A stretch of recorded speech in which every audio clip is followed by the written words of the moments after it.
How can I be a Christian and the Bible is not my first love? How can I be a Christian and Christ's righteousness is not my yearning, burning desire? You know why it's difficult to get people to turn their phones off? They hunger and thirst to find out what's on the internet. They hunger and thirst for that kind of socializing by texting. There are people who die texting. They're texting, and here's a truck. And they're texting. And they walk right into the truck. Text them right to the grave.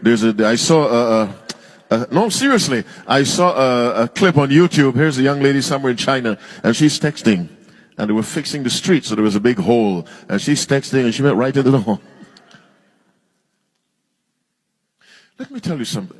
May I borrow a phone? Somebody has a phone? I'll give it back to you. Don't panic. Let me use this expensive phone here. Yeah, it's like an i10, i12. Okay. This is how we live today.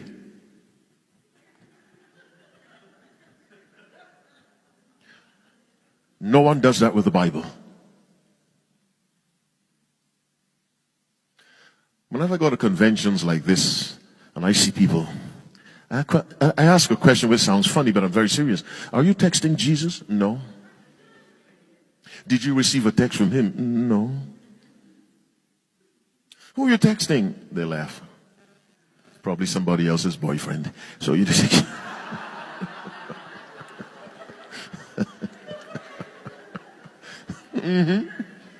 Yeah. But that's how we live. You know, I'm always on planes flying this place. I'm all kinds of cities, and wherever I go.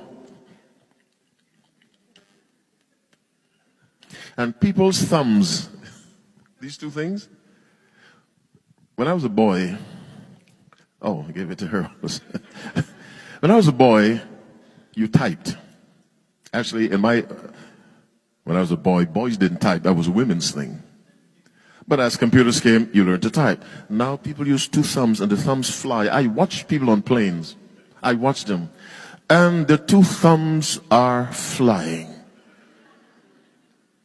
So Father, it's amazing the things we do when necessity creates the need and we practice. The thumbs are flying and the little letters are so small and they don't miss. The Bible is big and nobody. Now, as funny as that sounds, we have to ask the question, am I really a Christian? How can I be a Christian and the Bible is not my first love? How can I be a Christian and Christ's righteousness is not my yearning, burning desire? The simple answer is, with great respect, we do not hunger and thirst for righteousness. And there's a blessing for hungering and thirsting. You see, when you hunger and thirst for righteousness, other things lose their appeal. Other things that cause you stress and worry and heartaches and heartburn and headaches and ulcers, they just lose their appeal because, like Christ, you have meat to eat that nobody knows anything about.